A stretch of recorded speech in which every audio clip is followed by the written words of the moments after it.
Hello students, हमारा chapter चल रहा है परमाणु संरचना।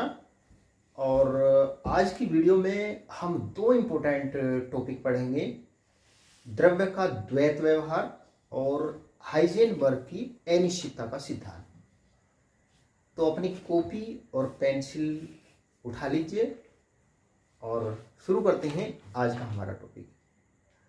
प्यारे विद्यार्थियों, बोर के परमाणु मॉडल की कमियों को देखते हुए और अधिक उपयुक्त परमाणु मॉडल के विकास के लिए कार्य किए गए और नए परमाणु मॉडल के विकास में दो सिद्धांतों का बड़ा महत्वपूर्ण योगदान रहा। उनमें से एक ये है द्रव्य का द्वैत व्यवहार और दूसरा हाइजेनबर्ग का अनिश्चितता का सिद्धांत। इन दो सिद्धांतों ने जो आधुनिक परमाणु मॉडल है उसके विकास में इन दो सिद्धांतों का बड़ा महत्वपूर्ण योगदान रहा। तो प्यारे विद्यार्थियों, पहले देखते हैं ये द्रव्य का द्वैत व्यवहार, ड्यूअल नेचर ऑफ मैटर, ये क्या है। 1924 में फ्रेंच वैज्ञानिक लुई दे ब्रोगली, इन्होंने विचार प्रस्तुत किया कि गतिशील सूक्ष्म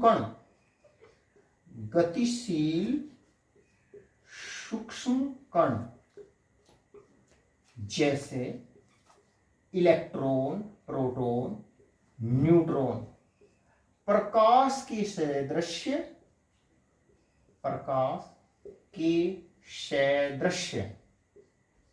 द्वैत व्यवहार प्रदर्शित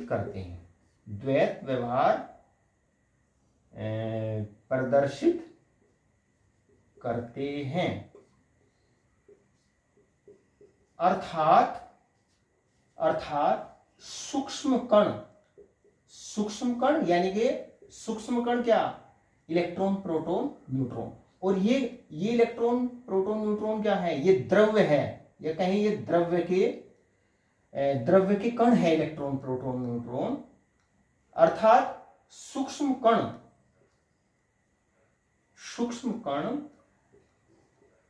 व तरंग दोनों के गुण,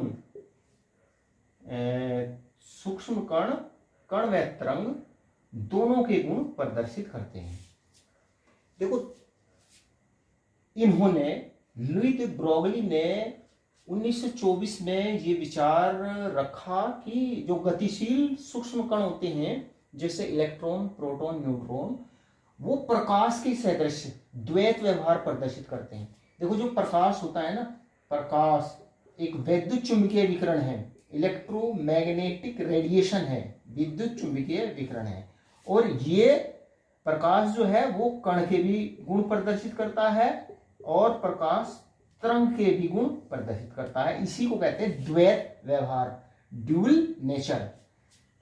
तो जो गतिशील सूक्ष्म कण होते हैं ना, वो प्रकाश के सदृश द्वैत व्यवहार प्रदर्शित करते हैं। यदि दे ब्रोगली के अनुसार यदि m द्रव्यमान का कण v वेग से, वेग कितना, v वेग से गतिमान है, तो उसकी तरंगदैर्ध्य लैम्ब्डा, तरंगदैर्ध्य को लैम्ब्डा से प्रदर्शित करते हैं। और संवेग में ये संबंध होता है, संवेग बराबर होता है द्रव्यमान गुणा वेग, यानी कि m इंटू v। यदि m द्रव्यमान का कण v वेग से गतिमान है तो उसके तरंगदैर्ध्य लैम्ब्डा और संवेग mv में यह संबंध होता है, तरंगदैर्ध्य लैम्ब्डा बराबर होता है h अपॉन संवेग को p से प्रदर्शित करते हैं, यानी कि संवेग बराबर P बराबर होता है mv के। तो लैम्बडा बराबर होता है h/p या P बराबर कहीं के mv के, द्रव्यमान इंटू वेग के, या लैम्बडा बराबर h/mv, है ना। ये समीकरण कहलाती है de Broglie समीकरण। इस समीकरण को कहते हैं de Broglie समीकरण। तो 1924 में फ्रेंच वैज्ञानिक de Broglie ने ये विचार प्रस्तुत किए कि जो गतिशील सूक्ष्म कण होते हैं वे प्रकाश के सदृश द्वैत व्यवहार प्रदर्शित करते हैं। यानी कि जो गतिशील सूक्ष्म कण होते हैं ना, वो कण व तरंग दोनों के गुण प्रदर्शित करते हैं। और यदि m द्रव्यमान का सूक्ष्म कण v वेग से गतिमान है तो उसके तरंग दैर्ध्य और संवेग में ये संबंध होता है। और जो h होता है, h जो होता है ये प्लांक नियतांक होता है। h क्या है? h प्लांक कांस्टेंट होता है ना। h की जो वैल्यू होती है वो होती है 6.625 इंटू 10 की पावर माइनस 34 जूल सेकंड होती है इसकी वैल्यू। de Broglie के अनुसार सभी गतिशील वस्तुएं, जैसे गतिशील पत्थर, जैसे गतिशील गेंद, इन सभी में तरंग के गुण होते हैं। जो गतिशील वस्तुएं होती है de Broglie के अनुसार उन सभी में तरंग के गुण होते हैं, लेकिन उनका द्रव्यमान अधिक होने के कारण उनकी तरंग दैर्ध्य लैम्बडा का मान बहुत कम होता है।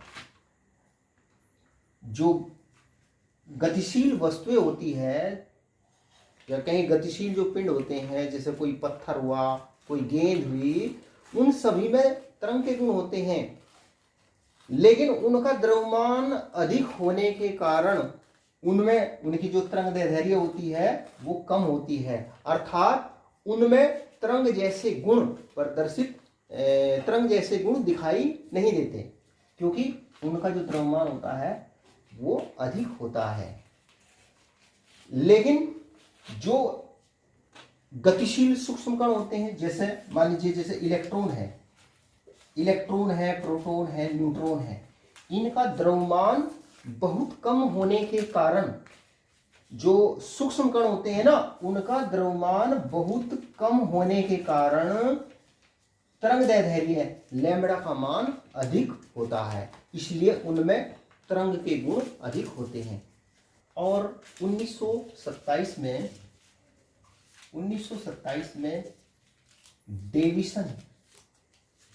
डेविसन और जर्मर, तो डेविसन और जर्मर ने प्रयोग के द्वारा ये सिद्ध किया कि प्रकाश के सदृश इलेक्ट्रॉन भी विवर्तन एवं व्यतिकरण की घटनाएं प्रदर्शित करते हैं।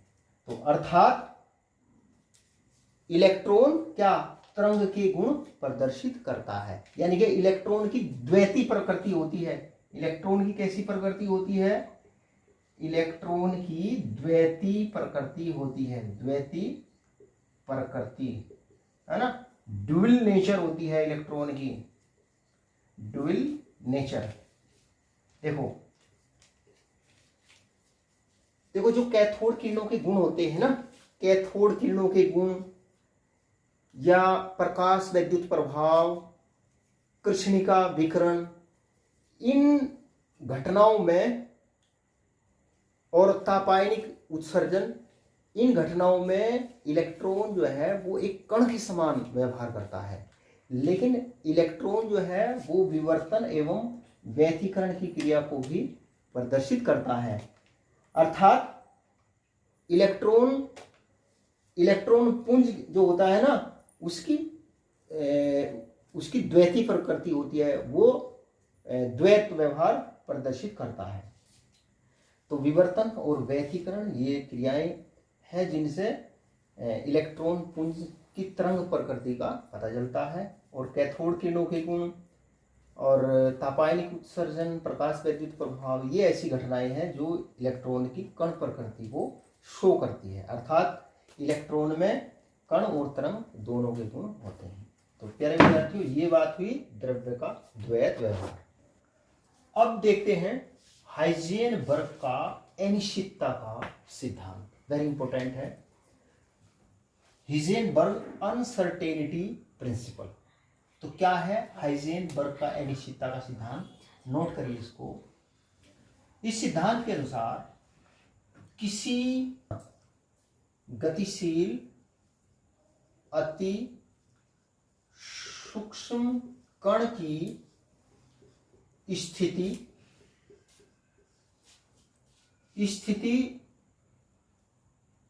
और वेग या अन्य संबंधित गुण जैसे संवेग, दोनों का एक साथ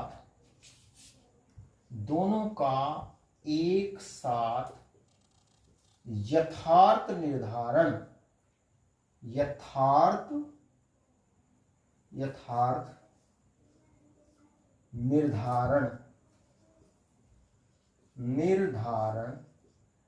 असंभव है।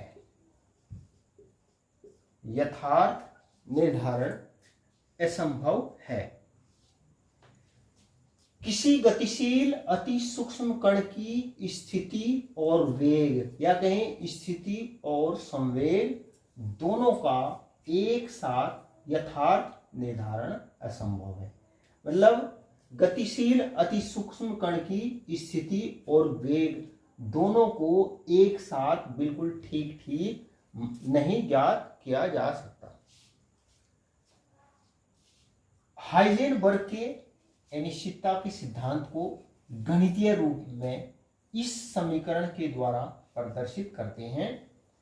Delta P into delta x equal to और ग्रेटर h अपॉन 4 जो हाइजेनबर्ग का अनिश्चितता का सिद्धांत है, इसको गणितीय रूप में इस समीकरण से प्रदर्शित करते हैं, जहां डेल्टा P बराबर, और देखो ये है संवेग की अनिश्चितता। डेल्टा P बराबर है संवेग की अनिश्चितता,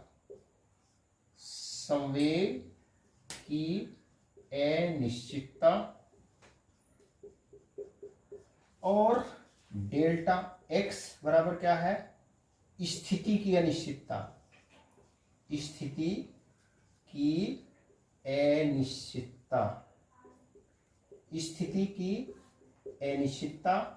h क्या है? h प्लांक नियतांक है, h प्लांक कांस्टेंट, प्लांक नियतांक है। और देखो जो संवेग होता है, संवेग बराबर क्या होता है? द्रव्यमान गुणा वेग। यानी कि जो डेल्टा P बराबर है, द्रव्यमान को m से प्रदर्शित करें और वेग को v से प्रदर्शित करें तो m इंटू डेल्टा v। मतलब द्रव्यमान तो स्थिर होता है, ये वेग में अनिश्चितता, तो यानी कि द्रव्यमान इंटू वेग में अनिश्चितता बराबर क्या है? संवेग में अनिश्चितता। तो हाइजेनबर्ग के अनिश्चितता के सिद्धांत के अनुसार किसी गतिशील सूक्ष्म कण की स्थिति और वेग या स्थिति और संवेग दोनों का एक साथ यथार्थ निर्धारण असंभव होता है। और गणितीय रूप में इसको इस समीकरण के द्वारा प्रदर्शित करते हैं। Delta P into delta x greater than equal to h upon 4 के, जहां डेल्टा P संवेग की अनिश्चितता है, डेल्टा x स्थिति की अनिश्चितता है, h प्लांक नियतांक। यानी कि गतिशील सूक्ष्म कण के संवेग की अनिश्चितता और स्थिति की अनिश्चितता का गुणनफल या तो h अपॉन 4 के बराबर होता है या इसका मान h अपॉन 4 से अधिक होता है ना। तो किसी गतिशील सूक्ष्म कण की स्थिति, है ना, स्थिति क्या, डेल्टा एक्स, और वेग, स्थिति और वेग, ये तो स्थिति की अनिश्चितता है। किसी गतिशील सूक्ष्म कण की स्थिति और वेग, या किसी गतिशील सूक्ष्म कण के स्थिति और संवेग दोनों को एक साथ यथार्थ रूप से नहीं माप सकते। हमने किसी कण की स्थिति को बिल्कुल ठीक ठीक बता दिया तो उसके वेग में अनिश्चितता होगी, मतलब हम उसका वेग फिर बिल्कुल ठीक प्रकार से नहीं बता सकते। अगर सूक्ष्म कण का वेग या सूक्ष्म कण के संवेग को ठीक ठीक निर्धारित कर दिया तो फिर उसकी स्थिति में अनिश्चितता अवश्य होगी। तो गतिशील सूक्ष्म कण की स्थिति और वेग की जो अनिश्चितता होती है ना, वो प्रायोगिक त्रुटियों के कारण नहीं होती, बल्कि स्थिति और वेग दोनों को एक साथ ज्ञात करने में अंतर्निहित अनिर्धारियता के कारण होती है। मतलब इन दोनों चीजों को एक साथ ज्ञात नहीं किया जा सकता। तो ये बात हुई हाइजेनबर्ग के अनिश्चितता के सिद्धांत की। अच्छा, देखो इसको समझते हैं हाइजेनबर्ग के अनिश्चितता के सिद्धांत को, कि किस प्रकार से गतिशील सूक्ष्म कण की स्थिति और वेग, गतिशील सूक्ष्म कण की स्थिति और वेग, या कहें स्थिति और संवेग, इनको एक साथ ज्ञात क्यों नहीं किया जा सकता। बिल्कुल यथार्थ रूप से इनको दोनों को एक साथ बिल्कुल ठीक ठीक ज्ञात क्यों नहीं किया जा सकता। अगर हम किसी वस्तु की लंबाई माप रहे हैं तो उसके लिए हमें ऐसे पैमाने की आवश्यकता होती है जो वस्तु की लंबाई से कम इकाइयों में चिन्हित हो। या मान लो हमें किसी कागज की मोटाई निकालनी है, तो कागज की मोटाई अगर मैं कहूं आपको कि आप पटरी के द्वारा कागज की मोटाई निकालिए, तो कागज तो अब जो पटरी होती है, पटरी तो एक, उससे जो कम से कम दूरी मापी जा सकती है वो 1 मिलीमीटर होती है, लेकिन कागज की मोटाई तो 1 मिलीमीटर से बहुत कम होती है, तो पटरी के द्वारा कागज की मोटाई नहीं माप सकते। तो कहने का मतलब ये है कि अगर हमें किसी वस्तु की लंबाई ज्ञात करनी है तो हमें ऐसा पैमाना चाहिए जो वस्तु की लंबाई से कम इकाइयों में चिन्हित हो। या अगर हमें किसी कागज की मोटाई मापनी है तो हमें ऐसा पैमाना चाहिए जो कागज की मोटाई से कम इकाइयों में चिन्हित हो, है ना। इसी प्रकार से अगर हमें इलेक्ट्रॉन की स्थिति को ठीक ठीक निर्धारित करना है तो हमें ऐसे विकिरण की आवश्यकता होती है जिसकी तरंगदैर्ध्य इलेक्ट्रॉन की तरंगदैर्ध्य से कम होती है। तो अगर हम ऐसे विकिरण का इस्तेमाल करते हैं तो उसकी विकिरण की ऊर्जा अधिक होती है। तो जब अधिक ऊर्जा वाला विकिरण इलेक्ट्रॉन से टकराता है, मतलब हम इलेक्ट्रॉन की स्थिति ज्ञात करने के लिए उस पर अधिक ऊर्जा वाला विकिरण डालते हैं, तो क्योंकि उसकी ऊर्जा अधिक होती है तो उसका वेग परिवर्तित हो जाता है ना। अर्थात स्थिति का तो हमें ठीक पता चल जाता है, लेकिन उसके वेग में अनिश्चितता हो जाती है या उसके संवेग में अनिश्चितता हो जाती है। इसी प्रकार से अगर हम कम ऊर्जा वाला विकिरण इलेक्ट्रॉन की स्थिति ज्ञात करने के लिए इलेक्ट्रॉन पर डालते हैं तो उसके संवेग में तो कोई परिवर्तन नहीं होता, उसके संवेग में कोई परिवर्तन नहीं होता, लेकिन फिर उसकी स्थिति ज्ञात करने में अनिश्चितता होती है ना। इसको यहाँ पर इस चित्र के द्वारा दर्शाया गया है। ये वो इंसिडेंट फोटोन है ना, ये आपतित होने वाला फोटोन है, ये इलेक्ट्रॉन है, ये इलेक्ट्रॉन का ओरिजिनल पाथ है ना, इसका ये मूल पथ है इलेक्ट्रॉन का। तो जब हम इलेक्ट्रॉन की स्थिति ज्ञात करने के लिए उस पर फोटोन डालते हैं। अब स्थिति कब ज्ञात होगी? जब फोटोन की जो तरंग दैर्ध्य है वो इलेक्ट्रॉन की तरंग दैर्ध्य से कम होती है। तो जब इसकी तरंग दैर्ध्य फोटोन की कम होगी तो इसकी ऊर्जा अधिक होती है फोटोन की, और फोटोन की ऊर्जा अधिक होने से जब ये फोटोन इससे टकराता है तो इलेक्ट्रॉन का वेग परिवर्तित हो जाता है, न्यू पाथ एंड वेलोसिटी।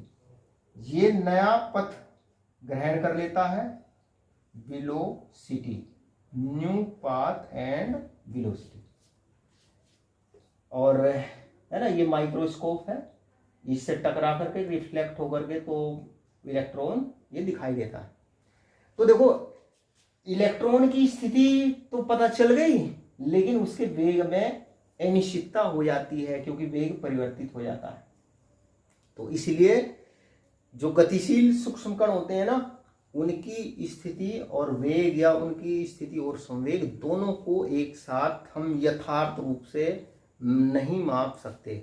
और ये जो स्थिति और वेग में ये जो अनिश्चितता होती है ना, वो इन दोनों को एक साथ ज्ञात करने में अंतर्निहित अनिर्धार्यता के कारण होती है ना। और मान लो यहां पर तो हमने कम ऊर्जा का अधिक ऊर्जा का फोटोन इलेक्ट्रॉन पर डाला है, मतलब जिसकी तरंग दैर्ध्य कम है। मान लो अधिक तरंग दैर्ध्य का फोटोन इलेक्ट्रॉन पर डाला जाता है तो उससे इलेक्ट्रॉन का संवेग में तो कोई परिवर्तन, संवेग को तो ठीक ठीक माप सकते हैं या कहीं उसके वेग को ठीक ठीक ज्ञात कर सकते हैं, लेकिन फिर उसकी स्थिति की अनिश्चितता होगी। तो गतिशील सूक्ष्म कण की स्थिति और वेग या स्थिति और संवेग दोनों का एक साथ यथार्थ निर्धारण करना असंभव होता है। जब अधिक ऊर्जा वाला विकिरण इलेक्ट्रॉन से टकराता है तो क्या इलेक्ट्रॉन का वेग परिवर्तित हो जाता है। इससे इलेक्ट्रॉन के वेग का या इलेक्ट्रॉन के संवेग का निर्धारण अनिश्चित हो जाता है, स्थिति का तो पता चल जाता है। इसी प्रकार से जब कम ऊर्जा वाला विकिरण इलेक्ट्रॉन से टकराता है तो उसके संवेग में तो कोई परिवर्तन नहीं होता, लेकिन इलेक्ट्रॉन की स्थिति का जो निर्धारण है वो अनिश्चित हो जाता है। अब देखते हैं कि हाइजेनबर्ग के अनिश्चितता के सिद्धांत का हमारे दैनिक जीवन में क्या महत्व है। इस सिद्धांत का हमारे दैनिक जीवन में क्या महत्व है। दैनिक जीवन में हाइजेनबर्ग के अनिश्चितता के सिद्धांत का कोई महत्व नहीं है। यह सिद्धांत केवल सूक्ष्म कणों पर, इलेक्ट्रॉन, प्रोटॉन, न्यूट्रॉन पर लागू होता है, क्योंकि फोटोन की ऊर्जा इन सूक्ष्म कणों की गति को ही परिवर्तित कर सकती है। ये सिद्धांत किस पर लागू होता है? ये सिद्धांत केवल सूक्ष्म कणों पर लागू होता है। सूक्ष्म कण क्या? इलेक्ट्रॉन, प्रोटॉन आदि पर यह सिद्धांत लागू होता है, क्योंकि जो फोटोन की ऊर्जा होती है वो केवल इन्हीं कणों के वेग को परिवर्तित कर सकती है।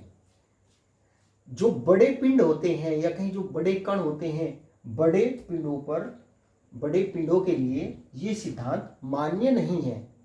मतलब बड़े पिंड, इस बड़े पिंडों पर ये सिद्धांत लागू नहीं होता, क्योंकि बड़े पिंडों का द्रव्यमान जो m होता है उसका मान अधिक होने के कारण, बड़े पिंडों के लिए द्रव्यमान m का मान अधिक होने के कारण उनकी स्थिति की अनिश्चितता और उनके वेग की अनिश्चितता, इनका जो गुणनफल होता है उसका मान बहुत कम होता है। बड़े पिंडों के लिए द्रव्यमान m का मान अधिक होने के कारण उनकी स्थिति की अनिश्चितता और उनके वेग की अनिश्चितता का गुणनफल का मान बहुत कम होता है। मतलब इसका मान लगभग नगण्य होता है। अर्थात जो बड़े पिंड होते हैं उनकी स्थिति और वेग दोनों को एक साथ यथार्थ रूप से माप सकते हैं बड़े पिंडों के लिए। अच्छा, इसको इस प्रकार से समझ सकते हैं। मान लीजिए हमारे पास में 1 मिलीग्राम का कण है। 1 मिलीग्राम कण का जो द्रव्यमान है वो कितना, 1 मिलीग्राम। 1 मिलीग्राम 10⁻⁻⁶ किलोग्राम है।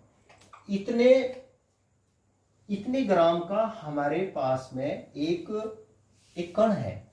अब देखो, हाइजेनबर्ग के अनिश्चितता के सिद्धांत के अनुसार डेल्टा एक्स मतलब स्थिति की अनिश्चितता into m into delta v, ये बराबर होता है, यहां पर बराबर लेते हैं जब कैलकुलेशन करते हैं h/4 के, या ये delta x into delta we मतलब स्थिति की अनिश्चितता वेग की अनिश्चितता का गुणनफल h/4 m के बराबर होता है।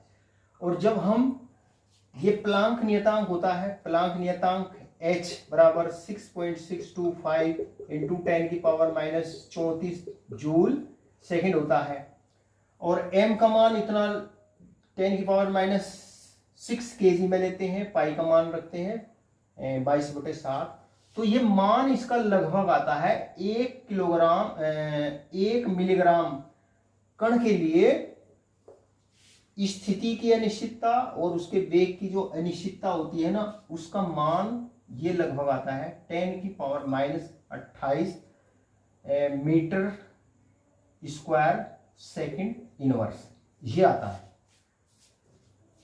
1 मिलीग्राम के कण के लिए। उसकी स्थिति और उसके वेग की अनिश्चितताओं का गुणनफल इतना आता है, और ये मान क्या है, ये मान लगभग नगण्य है, नेग्लिजिबल है, नहीं के बराबर है ये मान। अर्थात 1 मिलीग्राम के कण के लिए, 1 मिलीग्राम या उससे बड़े कण के लिए उसकी स्थिति और वेग दोनों को एक साथ यथार्थ रूप से माप सकते हैं। 1 मिलीग्राम का कण हो या उससे बड़ा कण हो, क्योंकि अनिश्चितताओं की गुणनफल का मान बहुत कम है, मतलब अनिश्चितताओं के गुणनफल का मान बहुत कम है, तो मतलब ये अनिश्चितताएं बहुत कम है, मतलब स्थिति को और वेग को ठीक ठीक माप सकते हैं। तो जो 1 मिलीग्राम का कण है या उससे बड़ा कण जो होता है ना, उसके वेग को और उसकी स्थिति को, या कहें संवेग को और स्थिति को बिल्कुल ठीक ठीक ज्ञात किया जा सकता है। अब देखते हैं इलेक्ट्रॉन के लिए, देखते हैं इलेक्ट्रॉन के लिए m बराबर क्या होता है, द्रव्यमान 9.1 इंटू 10⁻31 किलोग्राम होता है। मतलब ये तो सूक्ष्म कण है ना, इसका द्रव्यमान बहुत कम है। तो जब हम इलेक्ट्रॉन के द्रव्यमान को इस समीकरण में रखते हैं, है ना, तो delta x into delta we बराबर प्लांक नियतांक का मान रखते हैं, है ना, 6.625 10⁻⁻34 है ना जूल सेकंड, और 4 इंटू 3 पाई का मान रखते हैं 3.14 लगभग, m का मान रखते हैं 9.1 इंटू 10⁻⁻31 kg। तो इनकी अनिश्चितताओं का जो गुणनफल है ना, ये आता है 10⁻⁻4 मीटर स्क्वायर सेकंड इनवर्स। अब देखो, ये जो इलेक्ट्रॉन एक सूक्ष्म कण है, इसकी स्थिति और वेग की अनिश्चितताओं का जो गुणनफल है ना, ये नगण्य नहीं है, है ना। अगर देखो हमने इलेक्ट्रॉन की स्थिति की अनिश्चितता, मान लो हमने इलेक्ट्रॉन की जो स्थिति की अनिश्चितता मान लीजिए 10⁻8 मीटर ले लिया, है ना, इसका मान 10⁻8 मीटर ले लिया, तो वेग में कितनी अनिश्चितता होगी, है ना, तो डेल्टा वी बराबर होगा, ये लगभग बराबर होता है, पूरा बराबर नहीं, ये लगभग बराबर होता है, लगभग बराबर तो डेल्टा V बराबर कहीं क्या होगा, डेल्टा x इसके नीचे चला जाएगा, तो 10 की पावर -4 अपॉन 10 की पावर -8 बराबर 10 की पावर 4 मीटर पर सेकंड। देखो मतलब अगर गतिशील सूक्ष्म कण की स्थिति की अनिश्चितता एक तरीके से बहुत कम है ना, मतलब अगर हम उसकी स्थिति की अनिश्चितता हमने उसको ज्ञात कर ली ना, तो फिर उसके वेग में अनिश्चितता बहुत ज्यादा होती है ना, वेग में अनिश्चितता बहुत ज्यादा है ना, इसका मान होता है लगभग 10 की पावर 4 मीटर पर सेकंड। और यह मान इतना बड़ा होता है कि इसने बोर की कक्षाओं में इलेक्ट्रॉन की निश्चित गति की धारणा को गलत सिद्ध कर दिया। वेग में अनिश्चितता का मान ये इतना ज्यादा है कि इसने ये भाई बोर के अनुसार तो परमाणु में इलेक्ट्रॉन निश्चित कक्षाओं में और निश्चित वेग से गति करते हैं, है ना, लेकिन यहां पर यह आया कि अगर हमने इलेक्ट्रॉन की स्थिति ठीक ज्ञात कर ली तो वेग में अनिश्चितता होगी, और ये अनिश्चितता का मान इतना अधिक है कि इसने बोर कक्षाओं में इलेक्ट्रॉन की निश्चित गति या इलेक्ट्रॉन के निश्चित वेग की धारणा को इसने गलत सिद्ध कर दिया। और ये जो हाइजेनबर्ग का अनिश्चितता का सिद्धांत है, ये इलेक्ट्रॉन के निश्चित मार्ग या प्रक्षेप पथ का ये खंडन करता है। इलेक्ट्रॉन के निश्चित मान या उसके प्रक्षेप पथ का ये खंडन करता है, और इसी आधार पर बोर के कथन कि निश्चित संवेग वाले इलेक्ट्रॉन निश्चित कक्षाओं में घूमते हैं को बदलकर इलेक्ट्रॉन के संवेग और स्थिति के लिए प्रायिकता शब्द का प्रयोग किया गया। देखो इसी आधार पर मतलब अगर हमने इलेक्ट्रॉन की स्थिति निकाल ली तो वेग में अनिश्चितता होगी, और इलेक्ट्रॉन के लिए वेग में अनिश्चितता बहुत ज्यादा होती है।